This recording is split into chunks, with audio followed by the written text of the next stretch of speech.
नमस्कार दोस्तों, हम कक्षा 12 की पॉलिटिकल साइंस के ऑनलाइन क्लास लेकर तैयार है।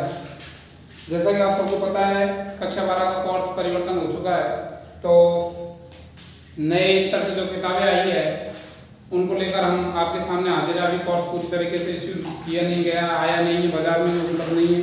उससे पहले हम ऑनलाइन तरीके से आपको कोशिश करेंगे किसी भी प्रकार से जितना हो सके उतना आपको उपलब्ध करा सके।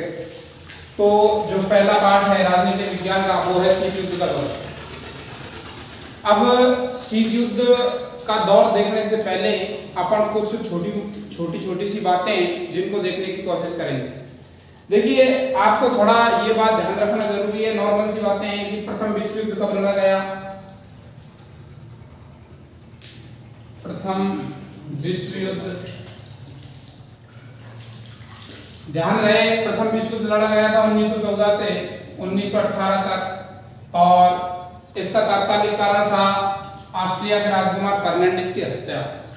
दूसरा विश्व युद्ध जो लड़ा गया था, द्वितीय विश्व युद्ध, वो लड़ा गया था 1939 से लेकर 1945 तक। इसका जो तात्कालिक कारण था, आपको सबको पता होगा, आपने 11वीं क्लास 9वीं क्लास में भी पढ़ा होगा कि जर्मनी का पोलैंड पर आक्रमण, जर्मनी का जो तानाशाह शासक था हिटलर, इसके पोलैंड पर आक्रमण करते द्वितीय विश्व युद्ध प्रारंभ हो गया। तो द्वितीय युद्ध जो लड़ा गया था वो लड़ा गया था मित्र राष्ट्र बनाम धुरी राष्ट्र। तो आपको जैसा सबको पता होगा कि मित्र राष्ट्र की अगुवाई कर रहे थे संयुक्त राज्य अमेरिका, सोवियत संघ, इंग्लैंड, ये सभी जो मित्र राष्ट्रों में थे। इधर धुरी राष्ट्रों में जर्मनी है, जापान है। तो मित्र राष्ट्रों की विजय हुई। और इसमें ध्यान देने वाली बात आपके सामने ये देखी जाएगी, ये बताई जाएगी। ध्यान देने वाली बात ये है कि 1945 में जो द्वितीय विश्व युद्ध का अंत हुआ था वो कब हुआ था। तो ध्यान रहे, द्वितीय विश्व युद्ध का अंत हुआ था 9 अगस्त 1945 को। 9 अगस्त 1945 को जो है संयुक्त राज्य अमेरिका ने जापान का जो शहर था नागासाकी,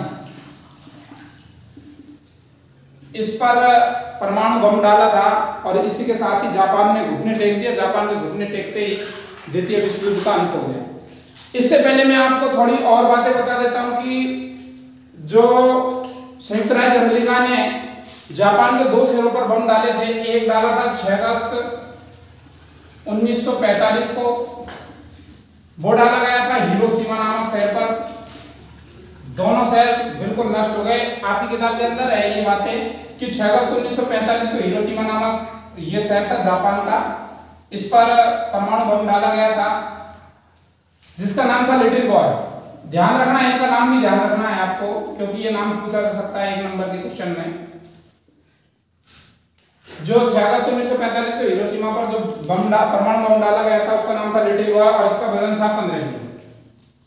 इसके अलावा जो 9 अगस्त 1945 को नागासाकी पर जो बम डाला गया था उसका नाम था फैटमैन, और इसका वजन था 21 किलो। तो ये भी पूछा जा सकता है कि 6 अगस्त 1945 को हिरोशिमा पर जो बम डाला गया था उसका नाम क्या था, वजन कितना था। इसके अलावा जो 9 अगस्त को डाला गया था नागासाकी पर, उसका नाम क्या था, वजन कितना था, और कौन किस देश के ये शहर थे। तो जापान के दोनों ही शहर थे, दोनों शहर बिल्कुल नष्ट हो गए। अब अपन आते हैं, थोड़ा आगे बढ़ते हैं शीत युद्ध की तरफ। अब 2 ही देश ऐसे थे इनमें जो मित्र राष्ट्र थे, क्योंकि धुरी राष्ट्र हार चुके थे। धुरी राष्ट्रों को जितने भी राष्ट्र थे बहुत सारा नुकसान उठा के वो हार चुके थे। अब बात विश्व में धौंस जमाने की, विश्व में महाशक्ति बनने की बात अब मित्र राष्ट्रों पर आती है। तो मित्र राष्ट्र की अगुवाई जो मेन देश थे, जो शक्तिशाली देश थे, कर रहे थे संयुक्त राज्य अमेरिका, संयुक्त राज्य अमेरिका और सोवियत संघ, ये दोनों अगुवाई कर रहे थे। अब मैं आपको बताऊं कि संयुक्त राज्य अमेरिका और सोवियत संघ का द्वितीय विश्व युद्ध के बाद महाशक्ति बनने की होड़ में एक दूसरे के विपक्ष में खड़ा होना ही शीत युद्ध का कारण है। अब आके अपन शीत युद्ध पे आते हैं कि द्वितीय विश्व युद्ध के बाद संयुक्त राज्य अमेरिका और सोवियत संघ का महाशक्ति बनने की ओर में एक दूसरे के विरुद्ध खड़ा होना ही शीत युद्ध का कारण बना। ये शीत युद्ध का सबसे मेन कारण था, ये दोनों महाशक्तियां बनने चाहती थी। देखिए अब मैं आपको बात बताऊं, मैंने अभी आपको बताया कि किस प्रकार से द्वितीय विश्व युद्ध में संयुक्त राज्य अमेरिका ने जापान के दोनों सिरों पर परमाणु बमों की वर्षा की। तो इसमें भी कुछ लोग कहते हैं कि अमेरिका ने सही किया था। देखिए ये तो तर्क और वितर्क होते हैं, प्रत्येक चीज का एक तर्क होता है, एक वितर्क होता है, कुतर्क होता है। तो अब देखिए इसमें बात ये है, कुछ लोग कहते हैं कि अमेरिका ने सही किया था, कुछ लोग कहते हैं कि अमेरिका ने गलत किया था। तो जो अमेरिका ये कहने वाले हैं कि अमेरिका ने सही किया, तो उनका क्या तर्क है? वो कहते हैं कि अमेरिका युद्ध को जल्दी समाप्त कर देना चाहता था, युद्ध को बहुत जल्दी समाप्त कर देना चाहता था, इसलिए उन्होंने जापान के दोनों सिरों पर बम वर्षा की, परमाणु बम वर्षा की। जो अमेरिका के विपक्ष में बोलते हैं वो क्या कहते हैं कि भैया अमेरिका विश्व को यह दर्शाना चाहता था कि वो महाशक्ति है। बाकी मैं आपसे बात करूं कि जापान, अमेरिका को इस बात का पता था कि जापान अब आत्मसमर्पण करने वाला है, लेकिन फिर भी अमेरिका ने जो है परमाणु बम गिराए दोनों सिरों पर। क्यों? क्योंकि अमेरिका यह साबित कर देना चाहता था कि इस विश्व के अंदर एक जो महाशक्ति बची है वो है अमेरिका है, सोवियत संघ नहीं। अब देखिए अब आगे की ये हुई आपके शीत युद्ध की बात कि महाशक्ति बनने की होड़ में एक दूसरे के विपक्ष में खड़ा होना। 1945 से 25 दिसंबर 1991 तक ये शीत युद्ध चला था। 25 दिसंबर 1991 को जैसे सोवियत संघ का विघटन हुआ, इसी के साथ ही ये शीत युद्ध समाप्त हो गया। तो 1945 से और 1991 तक ये शीत युद्ध चला था। तो 1945 में जैसे द्वितीय विश्व युद्ध समाप्त हुआ, उसके बाद में ये सोवियत संघ और अमेरिका का महाशक्ति बनने की होड़ में एक दूसरे के विरुद्ध खड़ा होना, एक दूसरे के विपक्ष में खड़ा होना शीत युद्ध कहलाता है। अब बात यहाँ पे आती है कि भाई ये युद्ध था तो इसके आगे शीत क्यों लगा है? शीत का मतलब होता है ठंडा। तो इस युद्ध की तासीर है वो ठंडी रही, यानी इसमें आमने सामने का युद्ध देखने को नहीं मिला। क्यों नहीं मिला? इसलिए नहीं मिला कि दोनों ही देश जो है, दोनों ही महाशक्तियां थी, वो ये जानती थी कि यदि इस बार परमाणु युद्ध हुआ तो इस विश्व को, यानी दोनों ही महाशक्तियों को और इस संपूर्ण विश्व को भारी नुकसान उठाना पड़ेगा। क्यों? क्योंकि प्रथम विश्व युद्ध में बहुत कम जो है नुकसान हुआ था, लेकिन कम हुआ था, उससे कई गुना ज्यादा नुकसान हुआ था द्वितीय विश्व युद्ध में, जो कि वो भी इतना परमाणु का युद्ध नहीं था। लेकिन यदि अब विश्व युद्ध होता है तो ये बिल्कुल परमाणु युद्ध होगा और इसमें इतना नुकसान उठाना पड़ेगा बहुत ज्यादा। और दोनों ही महाशक्तियों को यह भी पता था कि दोनों के पास इतने हथियार थे कि यदि एक महाशक्ति दूसरे के हथियारों को नाकाम करने की कोशिश करती है तो भी दूसरी महाशक्ति के पास में इतने हथियार बच जाते हैं कि वो उसको बर्बाद कर सकते हैं। इसे कहा जाता है अवरोध का तर्क। अवरोध का तर्क, अवरोध का तर्क या सिद्धांत। अवरोध का सिद्धांत किसे कहते हैं? कि इसे कहते हैं कि एक महाशक्ति यदि ये करना चाहे कि दूसरी महाशक्ति के पास जो हथियार है उनको जो है नष्ट कर दे, तो भी उस महाशक्ति के पास में, उस देश के पास में इतने हथियार बच जाएंगे कि वो दूसरे देश को बर्बाद कर सके। इसे कहते हैं अवरोध का तर्क। अब देखिए शीत युद्ध ये कोई परमाणु युद्ध नहीं था, ये एक विचारधारा का युद्ध, विचारधारा। देखिए मैं आपको बता देता हूं कि जो संयुक्त राज्य अमेरिका थी, अमेरिका और सोवियत संघ, देखिए कुछ लोग कहते हैं कि सोवियत रूस उसमें शामिल था। नहीं, यह सोवियत संघ था, यह 15 देशों से मिलकर बना हुआ एक संगठन था, जबकि रूस एक देश था। इसका प्रतिनिधित्व रूस करता था सोवियत संघ का, लेकिन इसमें 15 देश शामिल थे। सोवियत संघ एक संघ था, 15 देश शामिल थे। ये बता देते हैं। देखिए अमेरिका की विचारधारा थी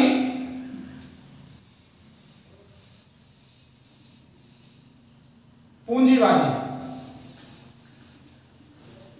और इसकी थी साम्यवादी या समाजवादी।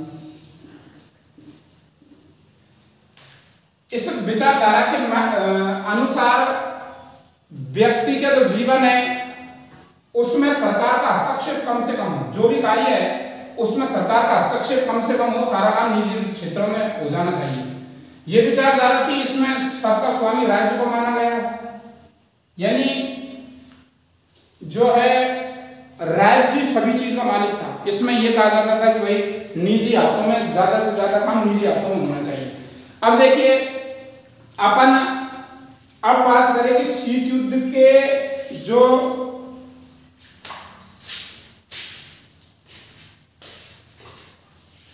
क्यों शीत युद्ध। देखिए पहले अपन ये देख लेते हैं कि द्वितीय विश्व युद्ध के परिणाम क्या थे। द्वितीय विश्व युद्ध के परिणाम अपन दो परिणाम देख लेते हैं। द्वितीय विश्व युद्ध जैसे समाप्त हुआ उसके क्या परिणाम निकले। देखिए एक तो यह हुआ कि शीत युद्ध का प्रारंभ। द्वितीय विश्व युद्ध जैसे समाप्त हुआ उसके साथ ही शीत युद्ध प्रारंभ हो गया। विश्व का दो गुटों में बंटना, विश्व का दो गुटों में बंटना। ध्यान रहे शीत युद्ध के दौरान ये विचारधारा ऐसे नहीं है कि भाई अमेरिका और सोवियत संघ तक सीमित रही।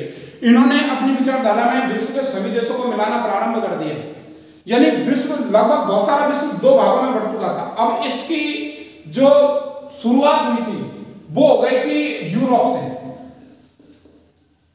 यूरोप से इसकी शुरुआत हो गई थी। मैं बता देता हूं आपको कि यूरोप जो था दो भागों में बढ़ गया, पश्चिमी यूरोप और पूर्वी यूरोप। इसकी भी विचारधारा अलग अलग होगी। जो पश्चिमी यूरोप था वो तो पूंजीवादी विचारधारा से उत्प्रोत था, जो संयुक्त राज्य अमेरिका की विचारधारा थी उससे उत्प्रोत था। इसके अलावा अपन बात करें पूर्वी यूरोप की तो ये साम्यवादी विचार से प्रभावित था, यानी ये सोवियत संघ की विचारधारा से प्रभावित था। तो यही दो भागों में बढ़ गया। तो यूरोप था वही दो भागों में बढ़ गया। अब मैं आपको ऐसी बातें बताऊं कि शीत युद्ध के दौरान हुआ क्या था। और एक सबसे चर्चित जो विषय है वो है शीत युद्ध का क्यूबा का मिसाइल संकट। देखेंगे क्यूबा के मिसाइल संकट, ये टॉपिक है भाई, क्यूबा का मिसाइल संकट। हाँ, क्यूबा का मिसाइल संकट।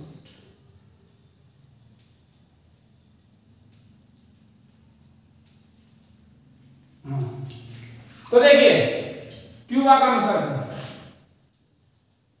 क्यूबा का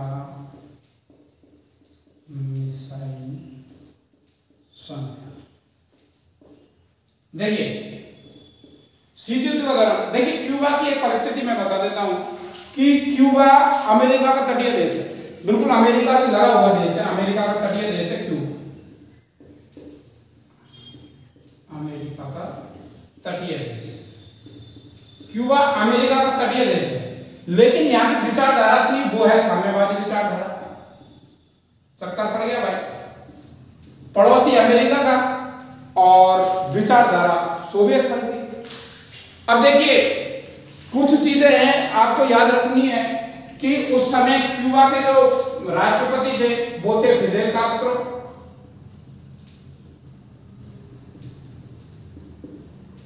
सोवियत संघ के थे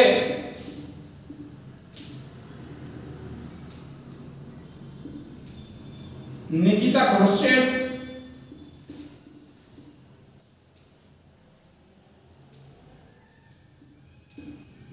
और जो अमेरिका के थे वो थे John of Kennedy, John of Kennedy. अब देखिए कि 1961 की बात है, 1961 ध्यान रहे। अभी ये संकट तो 1962 का है, लेकिन अपन थोड़ा बैक जाके बात कर देते हैं 1961 में क्या हो रहा है। क्यूबा का मिसाइल संकट जो था ये 1962 में था। लेकिन इससे पहले अपन ये बात कर लेते हैं कि 1961 में क्या हुआ।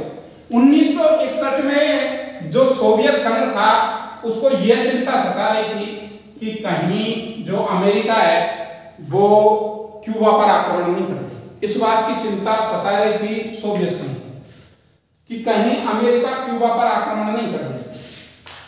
अब देखिए, तो इस आक्रमण से बचने के लिए निकिता क्रुश्चेव ने यानी सोवियत संघ ने 1961 में ही जो है क्यूबा में परमाणु मिसाइलें तैनात कर दी।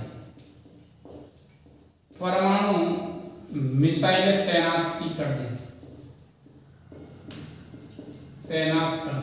अब देखिए, अब यहां क्या होता है, इस बात का जो पता है वो अमेरिका को लगा 3 हफ्ते बाद। 3 हफ्ते बाद अमेरिका को इस बात की भनक लगी कि जो है क्यूबा में सोवियत संघ के द्वारा परमाणु मिसाइलें तैनात कर दी गई है। इस बात की भनक पड़ी थी अमेरिका को 3 हफ्ते बाद। देखिए, जो अमेरिका के शीर्ष नेता थे वो ये चाहते थे कि युद्ध ना हो, युद्ध से बचा जाए। लेकिन जॉन एफ कैनेडी इस बात के लिए भी प्रतिबद्ध थे। देखिए, क्यों अमेरिका इसमें मिसाइल तैनाती के लिए मना कर रहा था, क्योंकि इसके बाद पहली बार अमेरिका के जो मिसाइलों के अड्डे हैं उन पर सीधा निशाना साधा जा सकता है, यानी दुगने। अब जो सोवियत संघ है अमेरिका के दुगने क्षेत्र का, दुगने अड्डों पर एक साथ आक्रमण कर सकता था। तो जॉन एफ कैनेडी इस बात के लिए प्रतिबद्ध थे कि क्यूबा में मिसाइलें तैनात नहीं हो, परमाणु मिसाइलें तैनात नहीं की जाए। तो अब उन्होंने आदेश दे दिया कि अमेरिकी जंगी बेड़ों को आगे करके, अमेरिकी जो जंगी बेड़े हैं उनको आगे करके सोवियत संघ से आने वाले परमाणु जहाजों को, परमाणु मिसाइलों से भरे हुए जो जहाज आते हैं, जंगी जहाज, उनको रोका जाए। पूरा विश्व ऐसा लग रहा था, 1962 की बात है, कि ऐसा लग रहा था कि अब युद्ध होकर ही रहेगा, होकर ही रहेगा। इससे पूरा विश्व चिंताग्रस्त हो गया कि अब की बार युद्ध हुआ तो पूरे विश्व को इसके परिणाम भुगतने पड़ेंगे। तो अब देखिए, जब अमेरिका जंगी बेड़ों को आगे करके सोवियत संघ के जहाजों को रोकने की बात हुई, तो या तो सोवियत संघ के जो जहाज है उन्होंने अपनी गति धीमी कर दी, या फिर अपने जंगी जहाजों को वापस मोड़ दिए।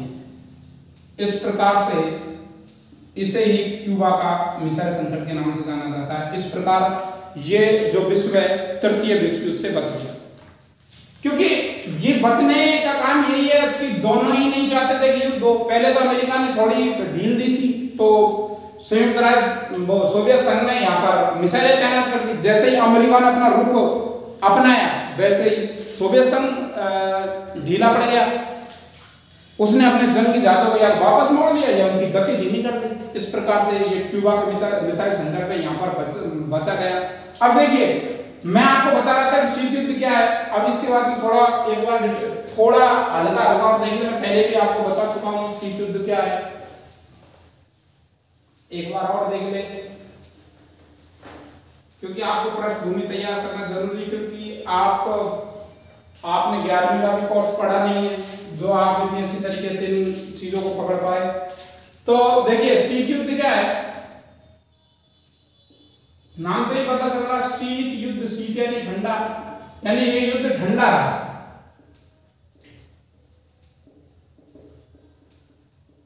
इसमें जो है आमने सामने का युद्ध कम देखने को मिला या नहीं मिला, ये कह दीजिए। देखिए, इसमें गुटबाजी हुई थी, गुटबंदी, क्योंकि ये विचारधाराओं की लड़ाई थी। विचारधाराओं की लड़ाई होने के कारण गुटबंदी थी। 1945 के बाद सोवियत संघ और अमेरिका का महाशक्ति बनने की होड़ में एक दूसरे के विरुद्ध खड़ा होना शीत युद्ध का कारण बना। तो ये विचारधाराओं की लड़ाई थी। ज्यादा से ज्यादा जो देश है, दोनों महाशक्तियां चाह रही थी कि ज्यादा से ज्यादा देश हमारी विचारधारा में शामिल हो। अब ये क्यों चाह रहे थे अपनी विचारधारा में शामिल? क्यों ये देशों को अपनी विचारधारा में मिलाना चाहते थे या अपने लिए काम करने के लिए मिलाना चाहते थे, उसके भी कुछ कारण देखिए। क्योंकि जैसे देखिए इनके जो देश इनकी विचारधारा में आएंगे, वो लगभग इनके गुलाम हो जाएंगे, क्योंकि ये यहाँ से इन देशों से खनिज संसाधन उपलब्ध करना चाहते हैं। खनिज संसाधन मिल जाए, जैसे खनिज संसाधन है, तेल है, जैसे आप खाड़ी देशों में जाएंगे आपको तेल की बहुत ज्यादा मिलेगी। तो ये चाहते थे कि भाई अपनी विचारधारा में शामिल हो जाए, अपना साथ देना चालू कर दे, तो यहाँ से हमको तेल है, कोयला है और भी बहुत सारे खनिज है वो मिल सकते हैं, खनिज संसाधन जो भी है। इसके अलावा ये इन देशों को अपने सैनिक अड्डे के रूप में स्थापित कर सकते थे, इसलिए अपनी विचारधारा में मिलाना चाहते थे कि इन देशों को सैनिक अड्डे के रूप में बनाया जाए। इसके अलावा इन देशों में जो सेना रखी जाएगी वो इन्हीं देशों के खर्चे पर रखी जाएगी, इसलिए अमेरिका के पास जो भी महाशक्ति है उनके पास सेना भी रह जाएगी, उनका खर्चा भी थोड़ा बहुत जो वो देश है वो उठा लेंगे। इसलिए ये अपनी विचारधारा में और देशों को मिलाना चाहते थे, ये था। अब देखिए शीत युद्ध जो था इसकी तारीख ठंडी रही, इसलिए इसे शीत युद्ध कहा गया। ये वाद विवाद पत्र पत्रिकाओं के माध्यम से लड़ा गया युद्ध था, रेडियो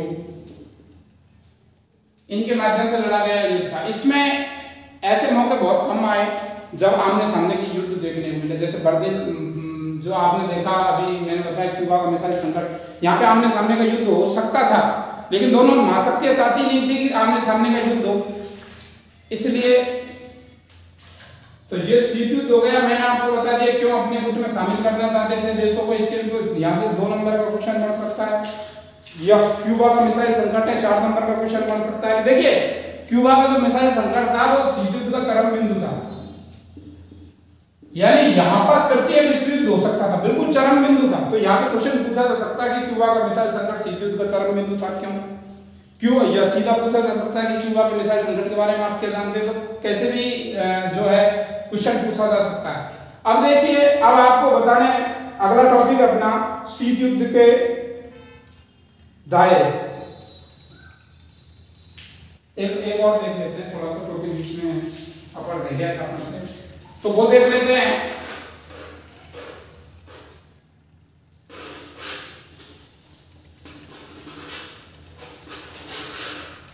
कि विश्व अब देखिए 2 ध्रुवीय विश्व प्रारंभ हो गया,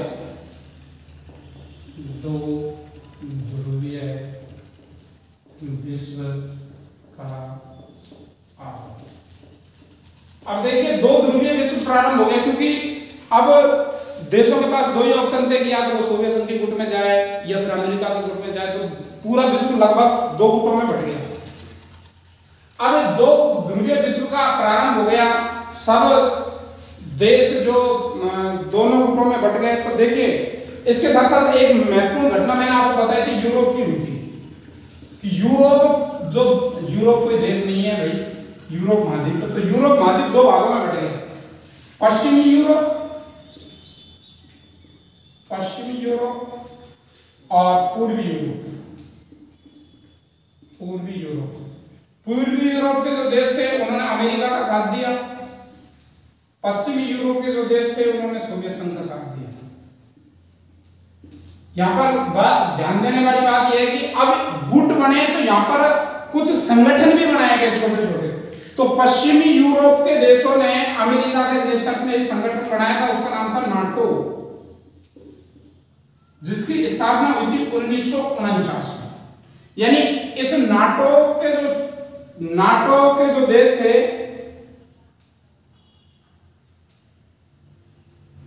यानी नाटो में जितने भी देश शामिल थे, इसमें कहा गया, इसकी जो घोषणा हुई थी नाटो को बनाने की, इस घोषणा में कहा गया था कि जितने भी देश है, नाटो के जितने भी सदस्य देश है, उन पर यदि आक्रमण होता है तो उस संगठन के सभी देशों पर आक्रमण माना जाएगा, सभी देशों पर हमला माना जाएगा। यानी एक दूसरे देशों को सहयोग की भावना है कि यदि किसी भी देश पे, किसी भी सदस्य देश पर आक्रमण होता है तो नाटो में शामिल सभी देशों पर वो आक्रमण माना जाएगा। इसके अलावा पूर्वी यूरोप में सोवियत संघ के नेतृत्व में एक संगठन बनाया गया जिसका नाम था वार्सा पैक्ट, वार्सा संधि कह दो इसको।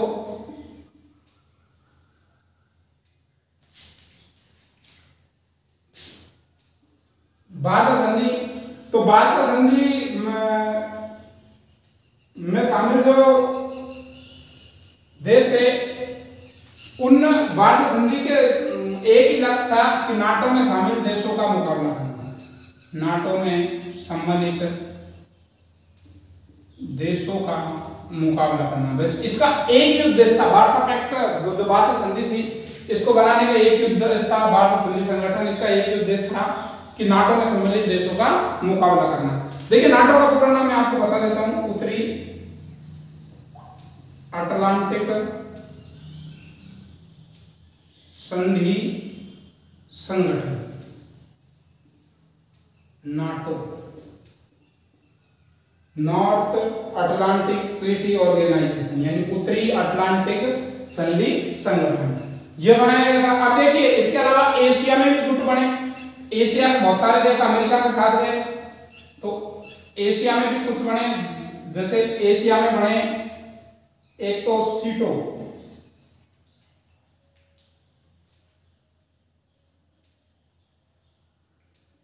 SEATO, सीटो, और सेंटो, CENTO, सेंटो। देखिए सीटो का पूरा नाम है South East Asian Treaty Organization, यानी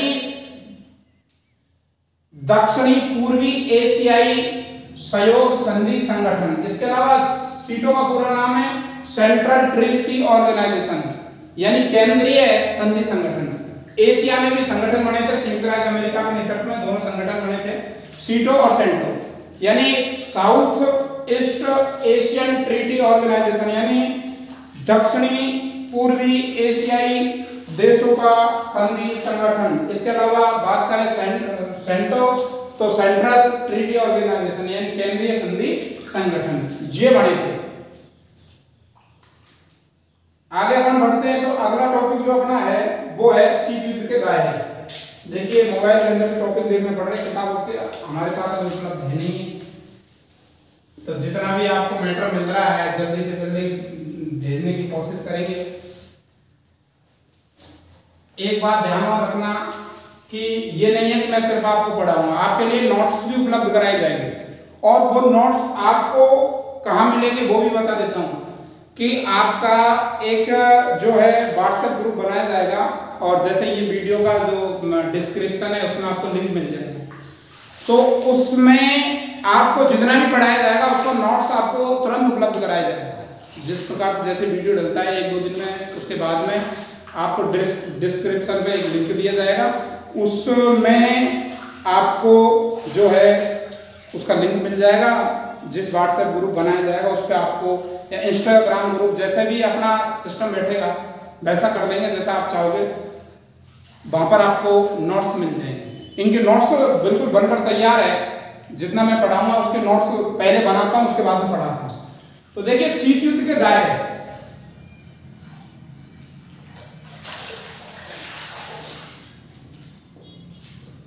देखिए शीत युद्ध के दायरों से उन जगहों से मतलब है कि जहां पर या तो युद्ध की स्थिति बनी या फिर युद्ध हुए, तो ऐसी जगहों से मतलब है, तो ऐसी जगह कोरिया, एक जगह कोरिया में ये संकट आया था, कोरिया में यहां पर युद्ध हो सकता था 1950 से 53 यहां पर। इसके अलावा बर्लिन